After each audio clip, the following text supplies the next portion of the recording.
They told you it would be subtle, didn't they? They told you if anything ever changed, it would change quietly, politely, with a memo and a handshake and a press release. They told you to relax, to stay distracted, to keep scrolling, to keep driving in circles, chasing things that don't last. But hear this now, and hear it deep, because this is not a rumor whispered in fear, it's a declaration spoken in fire. Archangel Michael says, they're coming by car, and you're not ready for what's next. Not ready because readiness doesn't come from comfort. Readiness comes from awareness. And awareness has been the one thing systematically dulled, numbed, and buried under noise. They're coming by car. Not with horns blaring or banners waving, not with sirens announcing arrival, but with engines humming low, familiar, unthreatening. The same roads you've driven 1,000 times. The same intersections where you've waited for green lights while your mind drifted. The same parking lots where you've argued, laughed, cried, and forgotten. That's how it works now. Nothing foreign, nothing alien. Everything dressed like normal. Evil never kicks the door down when it can borrow your spare key. And Michael's warning isn't about vehicles or steel or wheels. It's about momentum. It's about movement already in motion while you're still asking whether it's real. You thought the battle would be loud. You thought it would be obvious. You thought there would be a clear line in the sand, good-o, and one side, evil on the other, uniforms color-coded so you could tell at a glance who to trust. But the war you're in doesn't announce itself. It blends. It assimilates. It smiles. It speaks your language and learns your habits. And while you've been waiting for thunder, the storm has been idling in the driveway. Archangel Michael does not speak to entertain you. He doesn't speak to impress you. He speaks to wake you. And when he says you're not ready, that isn't an insult, it's an alarm. Because readiness is not about stockpiling supplies or memorizing slogans. It's about the condition of your spine when pressure hits. It's about whether your convictions stand when convenience demands compromise. It's about whether you recognize truth when it shows up without makeup, without filters, without applause. They're coming by car, which means they are already among you. Which means the question is no longer when, but whether you can see. Because the greatest trick ever pulled wasn't making people believe in nothing. It was making them believe everything is normal while the foundation cracks. You've been trained to ignore the tremors, trained to call them stress, trained to call them lytics, trained to call them somebody else's problem. But Michael doesn't deal in euphemisms. He deals in reality sharpened to a blade. You feel it, don't you? That low-grade unease that never fully leaves, that sense that something is off, that the math doesn't add up, that the story keeps changing, but the outcome stays the same. You feel it when conversations turn hostile over nothing. You feel when truth feels heavier to say than lies. You feel it when courage is mocked and obedience is rewarded. That's not paranoia. That's perception fighting through layers of sedation. They're coming by car, meaning the invasion doesn't look like an invasion. It looks like policy. It looks like progress. It looks like help. And the danger isn't in the speed, it's in the slow normalization of Surrey. Endear. One compromise at a time, one silence at a time, one moment where you knew you should speak, should stand, should resist, and chose ease instead. Michael's warning cuts through that fog and says this plainly: comfort has made you soft, and softness is expensive in times like these. This is not about fear. Fear paralyzes. This is about clarity. Clarity mobilizes. The angel of war doesn't show to scare you. He speaks to align you, because alignment is power. When your thoughts, values, and actions point in the same direction, you become difficult to manipulate, and manipulation is the fuel of what's coming. Confusion is the currency, division is the strategy, and distraction is the delivery system. They're coming by car, which means the roads matter. The paths you take every day matter. The routines you've automated matter, because systems don't need your belief to function, only your participation. And too many people have been participating without paying attention, signing off on things they didn't read, agreeing to terms they didn't understand, handing over authority piece by piece because it felt easier than pushing back. Michael's voice carries urgency because time is not infinite, not in the way you've been pretending.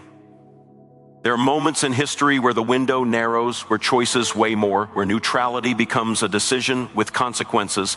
This is one of those moments.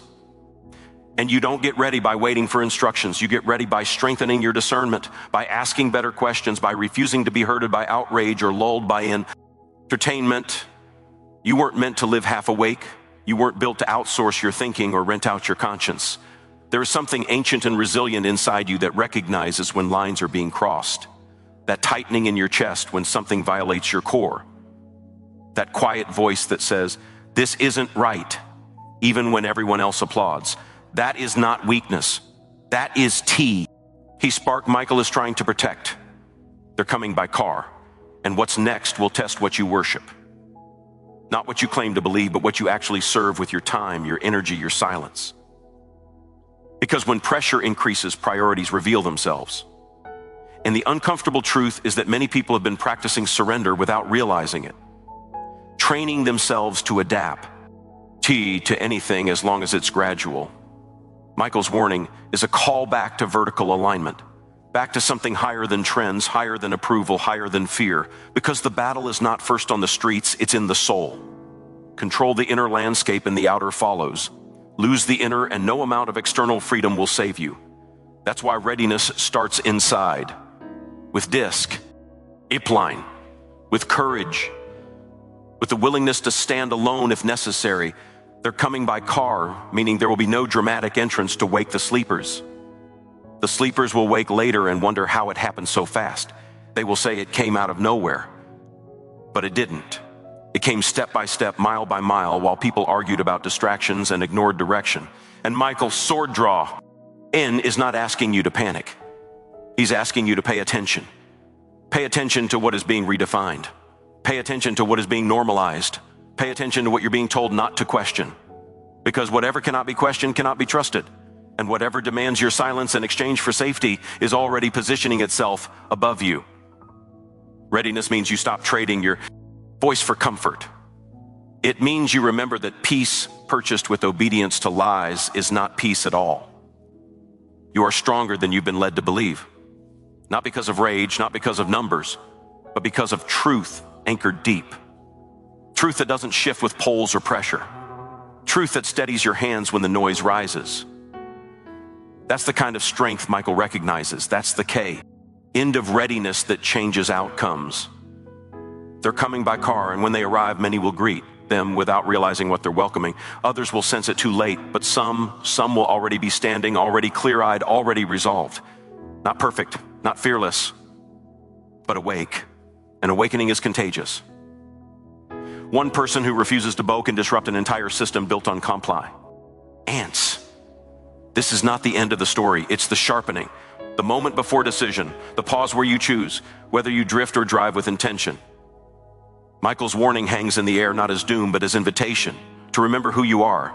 To reclaim your authority. To prepare not with hoarded goods, but with fortified character. They're coming by car, and you're not ready yet, but readiness is still possible. It begins the instant you stop assuming someone else will handle it. The instant you stop numbing the signal. The instant you decide that truth matters more than fitting in. That courage matters more than convenience. That your soul is not for sale, not for comfort, not for applause, not for safety promised by those who do not bear the cost. And as the engines draw close, or as the familiar hum blends into the background of everyday life, as the line between ordinary and orchestrated grows thinner, the real question isn't who they are or where they're coming from, but whether you will recognize the moment when it arrives, whether you will stand rooted or be swept along, whether you will remember this warning when the choice presents itself and the road ahead split. Because what happens next depends on who is awake enough to see that the journey has already begun, and the next step, the one that determines whether you move with intention or are carried by momentum, is forming right now as you decide what you will do when the car finally slows, the door opens, and you realize that this was never about them coming at all, but about whether you were willing to. Rise before the moment demanded more than you thought you had, and the silence around you starts to feel heavier, thicker, charged with expectation, as if the air itself is waiting for you to move, to speak, to choose, to step forward into a responsibility you can no longer deny, because once you see it, once you truly see it, there is no going back to sleep, and the path ahead narrows into a single direction that asks everything of you while offering no guarantees, only the certainty that standing now will shape everything that follows as the sound of engines fades just enough for you to hear your own heartbeat and realize that this is where readiness is either claimed or lost forever as you take the breath before the moment and begin to understand that hesitation is a language too. And He world you're standing in has learned how to read it fluently. That pause you feel, that instinct to wait and see, to gather more data, to let someone else make the first move, That's the space where outcomes are decided long before headlines catch up. Michael's warning isn't dramatic for drama's sake. It's precise, it's measured, it's spoken because delay has become the default posture of a sieve. Illization taught to confuse patience with passivity. They're coming by car, and what follows won't arrive as a single moment, but as a sequence. One decision unlocking the next. One normalized exception becoming the rule, one quiet agreement paving the road for another. That's how momentum works. And momentum, once it's rolling, doesn't ask permission. It only asks whether you're standing in its path or riding on top of it, pretending you chose the direction. You've been conditioned to believe that. Resistance must look explosive to be effective. That if you're not shouting, you're not doing anything. That if there's no spectacle, there's no impact. That the most dangerous resistance and the most powerful is disciplined. It's quiet when it needs to be. It's unyielding without being chaotic. It knows when to move and when to hold the line. Michael understands that. That's why his warning carries weight without theatrics. They recoming by car, meaning the system prefers efficiency over force. Why break windows when doors are already open? Why conquer when consent can be engineered? Why fight when compliance is easier? And compliance has been marketed as kindness, as intelligence, maturity. You were told that questioning makes you difficult, that standing firm makes you extreme, that drawing lines makes you dangerous, but history doesn't remember the agreeable. It remembers the anchored. There is a difference between peace and sedation, and you've been given the latter while being told it was the former. Peace requires strength. Sedation requires surrender. Peace can coexist with tension. Sedation avoids it at all costs. And what's coming thrives in environments where people choose numbness over discomfort. Michael's voice cuts through that haze and reminds you that discomfort is often the price of integrity. They're coming by car, and the reason that matters is because cars move along established routes. They don't blaze new trails, they follow infrastructure. Ready built, roads already paid for, systems already trusted. That's the part most people miss. You're not being overtaken by something new. You're being carried somewhere by something familiar. And familiarity lowers defenses faster than any threat ever could. Look at how quickly language has shifted, how words that once had weight now slide around depending on who's speaking, how definitions bend to suit objectives, how clarity is labeled aggression and confusion is praised as nuance. That's not accidental, that's preparation. When language dissolves, accountability follows. And when accountability disappears, power concentrates quietly, efficiently, without resistance. They're coming by car. And readiness means you stop outsourcing your moral compass. It means you stop waiting for company. Consensus to validate what you already know is wrong. Consensus has never been a reliable indicator of truth. It's been a reliable indicator of pressure. Michael isn't asking you to be popular, he's asking you to be solid. Because solidity is rare and rarity is disruptive. You've been taught to fear standing alone, but standing alone is often the first sign you're standing correctly. The crowd move as fast, but it doesn't see well. It reacts, it amplifies, it consumes. Individuals who are awake move slower, but they move with intention. They don't need permission to recognize patterns. They don't need approval to act with conscience. They're coming by car, and when they arrive, many will say they had no choice. That circumstances forced their hand, that survival demanded compromise. But survival that costs your core eventually demands more. It never stops at one concession. It always asks again and again and again, until the person in the mirror becomes someone you barely recognize but have learned to tolerate. Michael's warning is not about heroics. It's about stewardship. Stewardship of thought. Stewardship of speech, stewardship of action. It's about guarding what has been rusted to you, not because it's easy, but because it's necessary.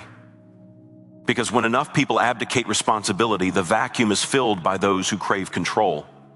They're coming by car, and you're being tested right now in small ways to see how you respond. Do you speak when it's inconvenient? Do you listen when it's uncomfortable? Do you notice when something feels orchestrated rather than organic? These are rehearsals, and most people don't realize they're in them. They think the real test will be obvious. It won't. The real test feels ordinary. That's the danger of assuming you'll rise to the occasion later. You won't rise, you'll default. Everyone does. Under pressure, you don't become something new. You reveal what you've practiced. And most people have practiced avoidance, distraction, and obedience dressed up as cooperation. Michael's voice urges you to practice something else while you still can. They were coming by car, and courage in this moment doesn't look like confrontation. It looks like clarity. It looks like saying no without drama. It looks like disengaging from narratives designed to hijack your emotions. It looks like refusing to let outrage replace thinking. Emotional manipulation is the oldest tactic there is, and it works best on people who believe they are immune to it. You don't need to know every detail of what's coming to prepare for it. You need to know who you are. You need to know what you will not do, what you will not say, what you will not trade away no matter the pressure. Boundaries defined ahead of time save you when decisions are rushed. Head and consequences are obscured. They're coming by car, and the pace will feel manageable right up until it isn't. That's how thresholds work. Slow increments lull the senses. Then suddenly you're far from where you started, wondering when the turn happened. Michael's warning exists to mark that turn before you miss it, to give you a reference point in a landscape designed to blur them. Pay attention to what drains your strength. Constant outrage, endless arguments, performative virtue. These things exhaust you on purpose. A tired population is easier to steer.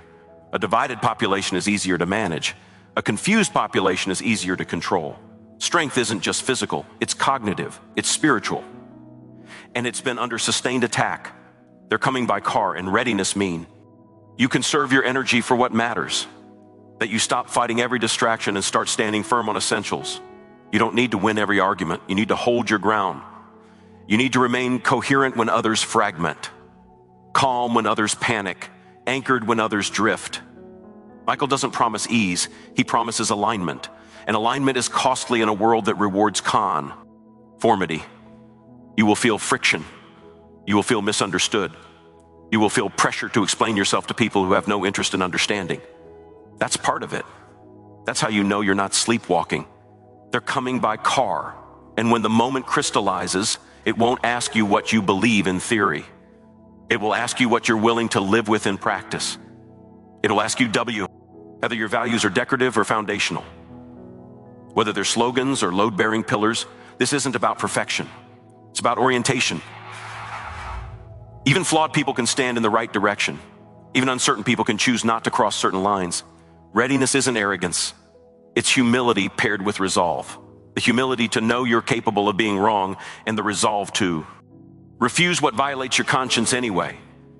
They're coming by car, and the quiet ones, the ones who've been paying attention without broadcasting it, will recognize the shift first.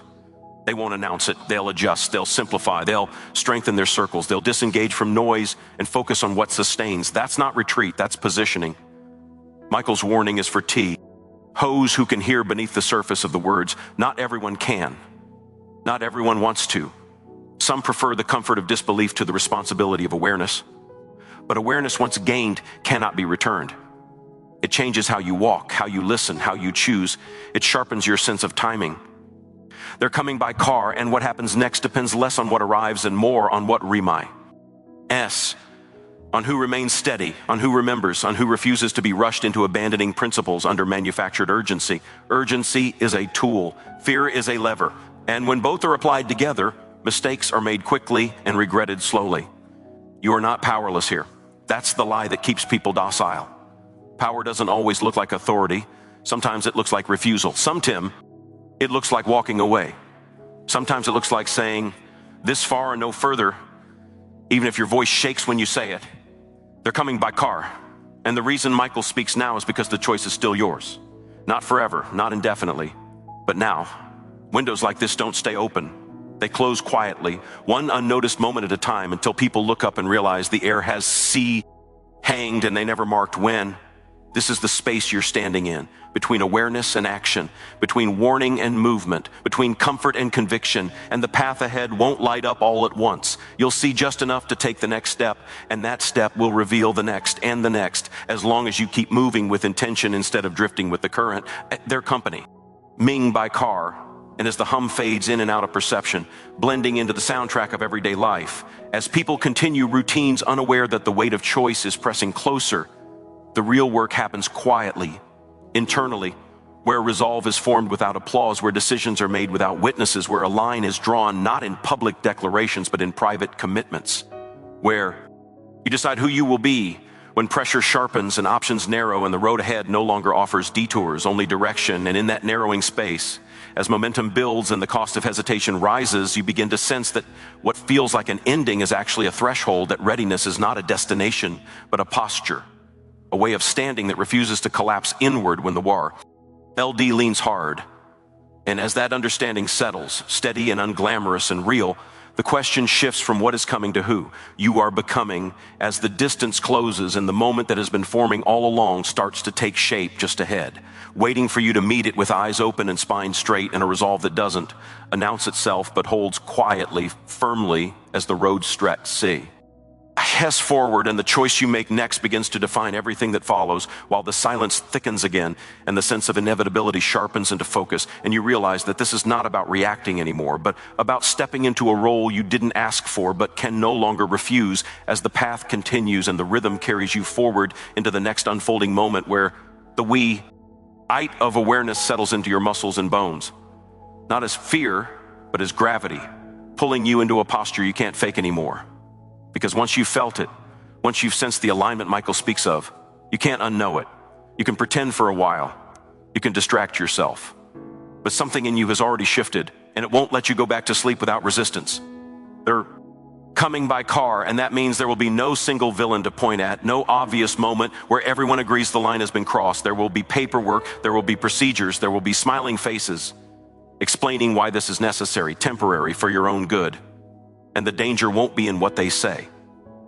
It will be in how easily it makes sense if you don't stop to examine the cost. Because the cost is never mentioned up front.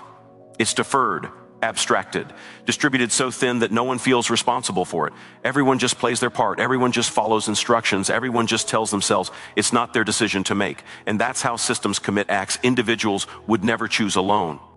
Michael's warning presses against that excuse. It removes the comfort of anonymity. It reminds you that participation is a choice even when refusal carries consequences. Especially then, because conscience only matters when it costs you something. Otherwise, it's just decoration. They're coming by car, and the people who benefit most from that arrival will insist nothing fundamental is changing. This is just an adjustment, an update, an evolution. But watch what must be surrendered to make it work. Watch who is asked to bend and who is not. Watch how dissent is framed not as disagreement but as danger. Language will be weaponized softly. Words like responsibility, safety, unity will be repeated until they feel heavy, unquestionable, and anything that resists them will be labeled self-ish, ignorant, disruptive. This is not new, it's ancient. The uniforms change, the technology changes. The psychology doesn't. They're coming by car, and what's next will test your relationship with authority. Not authority in the abstract, but authority embodied in people, institutions, processes that demand trust while discouraging scrutiny. Blind trust is not faith. It's abdication, faith asks. Questions. Faith discerns. Faith weighs fruit, not promises. Michael does not call you to rebellion for its own sake. He calls you to discernment. To the discipline of not confusing order with righteousness or power with legitimacy, because order can be imposed by force, but righteousness must be chosen, and chosen again and again. Every day, you've been told that exhaustion is normal, that constant stimulation is harmless, that never-ending updates are necessary to stay informed. But exhaustion is not an accident, it's a tactic. A tired mind reaches for shortcuts. A tired soul seeks relief, even if the relief is counterfeit. They're coming by car, and readiness means you begin to reclaim your attention, to guard it like the finite resource it is, to stop letting it be siphoned into OU. Trade cycles and manufactured crises designed to keep you reactive. Reaction is easy to steer. Presence is not. Presence requires you to slow down enough to notice when something feels off, even if you can't yet articulate why. It requires you to sit with discomfort instead of anesthetizing it. It requires you to resist the pressure to have an immediate opinion on everything, because constant open ion leaves no room for wisdom. They're coming by car, and wisdom is what's been in short supply. Information is abundant. Insight is rare. Data is endless. Meaning is scarce. And meaning is what anchors people when narratives collide and certainty dissolves. Without it, people cling to whatever offers the strongest emotional payoff. Michael's warning cuts through the noise not by adding to it, by pointing beneath it. To the deeper question of alignment, are your actions consistent with your values when no one is watching? Are your choices guided by principle or by fear of exclusion? Do you know where your lines are before someone asks you to cross them? They're coming by car, and when the request is framed as reasonable, when the pressure is framed as collective good, when the sacrifice is framed as minimal, that's when clarity matters most, because that's when refusal feels awkward instead of heroic. And awkward refusal is harder than dramatic defiance. Most people don't fall because they wanted to. They fall because they didn't want to be difficult. They didn't want to stand out. They didn't want to cause trouble. And trouble is exactly what truth causes in systems built on illusion. They're coming by car, and the systems are counting on your desire for normalcy. Your longing for routines to remain intact. Your hope that if you just cooperate a little longer, things will settle down. But systems that demand constant cooperation without end are not stabilizing. They're consolidating. Michael's voice does not soothe that hope. It challenges it. Not to leave you payless, but to leave you honest. Because hope rooted in denial collapses at the first sign of stress. Hope rooted in truth can endure pressure without breaking. You are not expected to fix everything. That's another lie that leads to paralysis. You are expected to be faithful to what is in front of you, to your choices, your words, your sphere of influence, however small it seems. History pivots on people who took responsibility for the piece they could touch. They're coming by car, and there will be moments when silence feels safer than speech. Moments when going along feels easier than pushing back. Moments when you will rationalize compromise because the alternative feels too costly. Those moments are not failures, they are crossroads. And crossroads reveal who you've been becoming long before you arrive there. You don't decide who you are at the moment of crisis, you discover it. That's why readiness is cultivated quietly, long before the test appears. Michael's warning is not a countdown, it's a calibration. A chance to adjust your internal compass while you still have room to maneuver, to strengthen habits that support clarity instead of confusion, to simplify your life. So it's harder to manipulate through fear of loss. They're coming by car, and the more entangled you are, the more leverage exists against you. Debt, dependency, addiction to approval, addiction to convenience. These are not moral failings, they are vulnerabilities, and vulnerabilities are always exploited by systems seeking compliance. Readiness means reducing unnecessary dependencies where you can. Building resilience not as isolation, but as capacity. Capacity to endure discomfort. Capacity to think independently. Capacity to say no without needing to justify yourself endlessly. They were coming by car, and when the narrative insists there is no alternative, that this is the only path forward, that resistance is futile or irresponsible, remember that inevitability is often manufactured. Declared early to discourage challenge. Repeated until it feels true. Michael does not deal in inevitabilities, he deals in choice. And choice always exists even when options are constrained, even when consequences are real, even when outcomes are uncertain. Choice is the one thing that cannot be taken without your cooperation. They're coming by car. And you will see people you respect align themselves with things that trouble you. You will see institutions you trusted shift their priorities. You will see lines blur that you thought were permanent. That disorientation is part of the pressure. It makes you doubt your own perception. In those moments, return to first principles. Strip away commentary. Ask simple questions. What is being asked? Who benefits? Who bears the cost? What precedent does this set? What happens if this becomes permanent? These questions are anchors when everything else is spinning. Michael's warning is not meant to isolate you, it's meant to help you recognize others who are awake, not by slogans or symbols, but by posture, by restraint, by refusal to be swept into extremes, by steadiness. When others oscillate wildly, they're coming by car, and communities that endure are not built on uniformity of opinion, but on shared commitment to truth and conscience. They argue, they disagree. But they do not coerce, they do not silence, they do not demand submission in exchange for belonging. You may feel smaller than the forces at play, that's natural. Scale is intimidating, but scale is also deceptive. Large systems are often brittle, they rely on many small acts of cooperation to function. Withdraw enough of those acts and the system stutters. Michael's voice does not ask you to be reckless, it asks you to be rooted. To know the difference between courage and impulsivity, between conviction and ego, between standing firm and lashing out. One builds, the other burns. They're homing by car, and the temptation will be to mirror the aggression you sense, to fight fire with fire, to become what you oppose.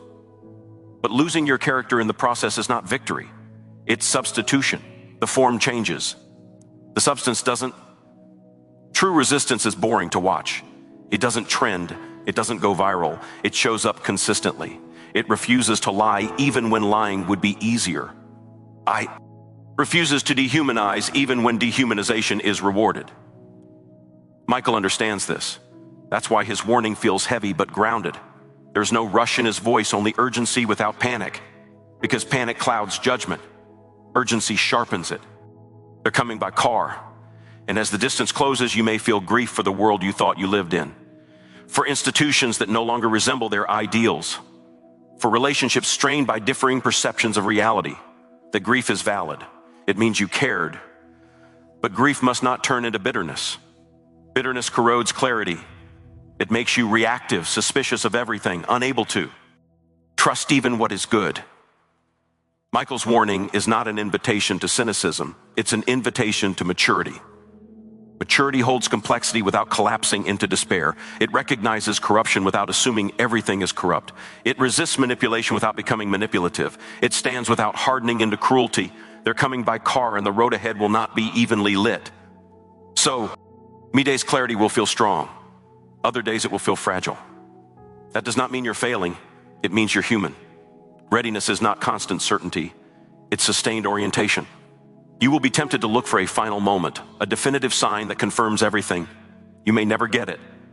Most people in history didn't. They acted on partial information, guided by principle rather than proof. Michael's warning asks whether you are willing to do the same, to act not because you are sure of outcomes, but because you are sure of what you will not become, to choose integrity without guarantees. They're coming by car. And when the pressure intensifies, when choices feel narrower, when the cost of dissent becomes clearer, you may discover strength you didn't know you had. Not Lou. D-strength. Quiet endurance. The kind that doesn't announce itself but persists. This is how readiness reveals itself. Not in speeches, not in declarations, but in the accumulation of small, consistent refusals to betray your core, in the discipline of attention, in the courage to remain human in systems that reward compliance over conscience. They're coming by car, and as the rhythm of every day, life continues around you as conversations skim the surface and routines mask the tension building underneath.